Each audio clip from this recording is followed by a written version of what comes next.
حضرت عمر فاروق رضی اللہ تعالیٰ عنہ کا کلچر اور تعلیم آج یورپی دنیا لے کر ایک لحاظ سے دنیا میں چمکے ہوئے ہیں۔ ضرورت اس بات کی تھی ہمارے مسلم حکمران ان خلیفہ مسلمین کی تعلیمات اور کلچر کو جگہ دیتے، تب یہاں پر وہ چیزیں ہوتی کہ یورپ ہمارا غلام بنا ہوتا۔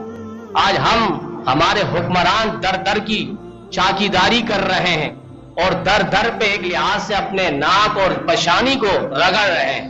یہ ذلت اور رسوائی ان کے اندر اسی لیے چھائی ہے، انہوں نے اپنے کلچر کو اور اپنی ہسٹری کو یہ بھلا چکے ہیں۔ فرانس کے اندر ایک واقعہ گزرا ہے، ایک خاتون تھی، ایئرپورٹ کے سامنے اس کا مکان تھا، ہوائی اڈے آنا جانا، شور شرابہ، ہوائی جہاز کی آوازیں، پرواز کی آوازیں اس بڑھیا عورت کو پریشان کر رہی تھی۔ عدالت پہ کیس کر دیا کہ بھائی ہوائی جہاز اور اس کی آواز اور پرواز سے مجھے بڑی پریشانی ہو رہی ہے، رات کی نیندیں حرام ہو رہی ہے۔ تو جج نے آگے سے کہا کہ اچھا تو کیا آپ الگ پلاٹ لینا چاہتے ہو یا معاوضہ لینے چاہتے ہو؟ اس بڑھیا اور خاتون نے کہا کہ مجھے الگ پلاٹ نہیں چاہیے، 30 سال سے میں یہاں رہ رہی ہوں، مجھے کیا ضرورت ہے میں کہیں اور جاؤں، اور بہت زیادہ پیسے والی ہوں، مجھے پیسے کی بھی ضرورت نہیں ہے۔ تو کیا وجہ کیا ہے، کرنا کیا ہے؟ کہا بس مجھے یہ آواز پریشان کر رہی ہے، آپ اس آواز کو کسی طرح ختم کرو۔ کہا کہ آپ کو الگ پلاٹ دے دیتے، جگہ دیتے، آپ وہاں چل جائیں۔ کہا نہیں، میرے آباء و اجداد کی نشانیاں ہیں، یہ دیس اور یہ جگہ میں چھوڑ کر یہاں سے جا نہیں سکتی، یہاں نشانیاں وابستہ ہے۔ ظالموں، جابروں، ذرا یہ دیکھو تو صحیح، وہ فرانسیسی عورت کہہ رہی ہے وہیں کے کلچر ہی جن کی تم بات کرتے تھے، کرونا آ گیا، فرانسیسی عورت اپنا کیس کر رہی ہے، جج نے فیصلہ کیا اور آج تک وہ فیصلہ موجود ہے عدالت پہ، اور کہا کہ رات 12 بجے سے صبح 8 یا 6 تک پروازیں نہیں ہوگی، نہ یہاں سے جہاز جائے گا، نہ بیرون ملک سے جہاز یہاں آئے گا۔ اس خاتون کو پریشانی ہے، ان کی نیندیں خراب ہو رہی ہے، صبح کے کام کاج میں ان کے لیے بہت زیادہ مشکلات ہیں۔ اب دیکھیں وہ قانون، ایک خاتون کے لیے انہوں نے قانون بدل ڈالا، نہ پرواز جا سکتی ہے نہ پرواز آ سکتی ہے، راستہ اور قانون چینج کر دیا، اور انہوں نے مسلمانوں کی تعلیمات کو لیا ہے، دنیا میں کامیاب ہو گئے۔